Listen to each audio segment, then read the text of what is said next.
काल दादाशी माझं बोलणं झालं आणि मी सहजच विचारलं की दादा कार्यक्रमाची वेळ किती ठेवायची, तर ते म्हणले कार्यक्रम शार्प 7ला चालू होणार आहे.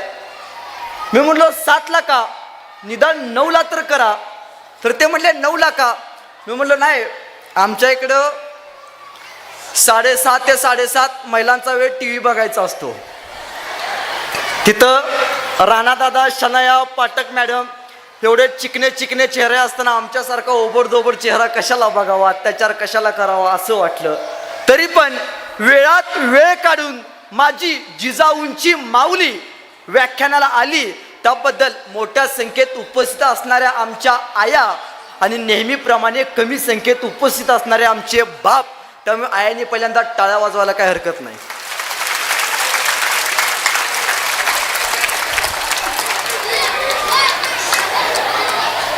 सरकारी मराठी उच्च प्राथमिक शाळा मुचंडी यांच्या वतीनं, जिल्हा बेळगाव यांच्या वतीनं मराठी शाळेच्या अमृत महोत्सवानिमित्त आज व्याख्यानाचं आयोजन करण्यात आलं. खरं तर सर, आजचा हा कार्यक्रम पाहिल्यावरती आणि आजच्या कार्यक्रमामध्ये विद्यार्थ्यांचा असलेला जोश हे बघितल्यावरती असं वाटतंय की अखंड हिंदुस्थानाच्या इतिहासामध्ये अमृत महोत्सव जर कोणासारखा घ्यायचा तर तो मुचंडीच्या मराठी शाळेसारखा घ्यायचा. पहिल्यांदा सांगतो, शांत बसलात तर बोलणार, तुमच्यासाठी 200 किलोमीटर अंतर पार करून आलोय.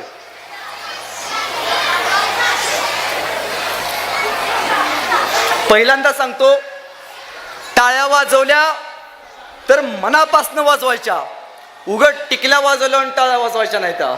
कारण तुमच्या सगळ्यांच्या टाळ्यांची दाद ही सुदर्शन शिंदेची जायदाद आहे आणि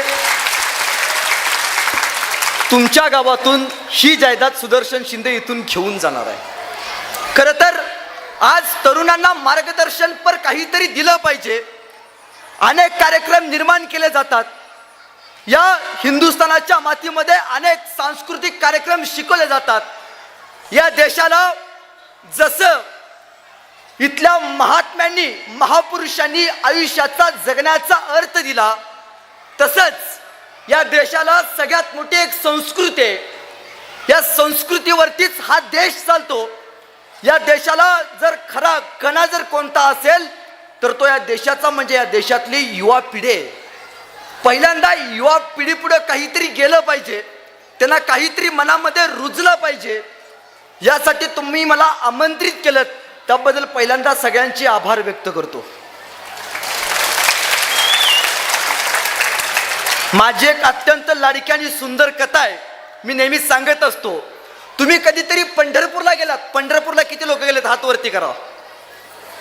एवढीच लोक गेलेत, हात खाली करा. तुम्ही कधीतरी पंढरपूरला गेलात तर पंढरपूरला एक देव आहे, त्या देवाचं नाव पांडुरंग. काय नाव? मुचंडीची लोक मुकी आहेत काय हो? काय नाव त्या देवाचं? असा आवाज पाहिजे. पांडुरंग, ज्याला आपण विठ्ठल असं म्हणतो. पंढरपूरच्या विठ्ठलाला आमची वारकरी मंडळी, माय माऊली, त्या विठ्ठलाला जात असताना रामकृष्ण हरीच्या गजरात जाते. रामकृष्ण हरीच का म्हणतो आपण? कधी प्रश्न पडलाय? रामकृष्ण हरी यासाठी म्हणतो कारण वारीची वाट सुखकर व्हावी. त्याच देवाचं प्रतिरूप आहे ताईंनो. दक्षिण भारतात त्याला बालाजी असं म्हटलं जातं. काय म्हटलं जातं? बालाजी या शब्दाचा अर्थ मला असा आठवतो, मला असं वाटतो की बालाजी म्हणजे बासुंदी, लाडू आणि जिलेबी ही ज्याच्या घरात आहे ती सगळी लोक तिकडे जातात, कारण तो धनब्रह्म आहे. आणि पंढरपूरचा विठ्ठल हा नादब्रह्म आहे. पंढरपूरच्या विठ्ठलला जात असताना आमची वारकरी मंडळी रामकृष्ण हरीच्या गजरात जाते, तसं त्या बालाजीला जाताना आमची लोक म्हणतात गोविंदा गोविंदा. काय म्हणतात? गोविंदा गोविंदा.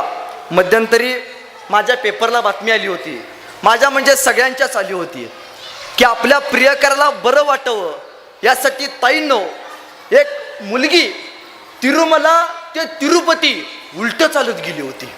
मी म्हटलं आपल्याला पण बरं वाटावं, आपण सवच चालत जावं. म्हणून आम्ही सहज चालत निघालो. सगळी लोक म्हणायची गोविंदा गोविंदा, आम्ही म्हणायचो गोविंदा गोविंदा. सगळी लोक म्हणायची गोविंदा गोविंदा, आम्ही म्हणायचो गोविंदा गोविंदा. आमच्या बरोबर आमच्याच भागातले कोल्हापूरची आजीबाई आली होती. कोल्हापूरची आजीबाई, तांबडा पांढरा रस्सा, ठसक्याशिवाय बोलणार नाही. आम्ही सगळी लोक म्हणायची गोविंदा गोविंदा. त्या आजीबाई म्हणायची आमचं पण तेच आहे. आम्ही सगळी लोक म्हणायचो गोविंदा गोविंदा. त्या आजीबाई म्हणायची आमचं पण तेच आहे. बराच वेळ असं झालं, मला प्रश्न पडला. मी एका कट्ट्यावरती गेलो, ताक पिलो आणि मावशीपाशी गेलो आणि मावशीला म्हणलो, मावशी तुझं काय चालू आहे? आम्ही सगळे म्हणतो गोविंदा गोविंदा आणि तू म्हणते आमचं पण तेच आहे. ती म्हणली, अरे लेकानो, तुम्ही ज्यांचं नाव घेता ना त्या आमच्या ह्यांचं बी नाव तेच आहे, म्हणून म्हणलो आमचं बी तेच आहे.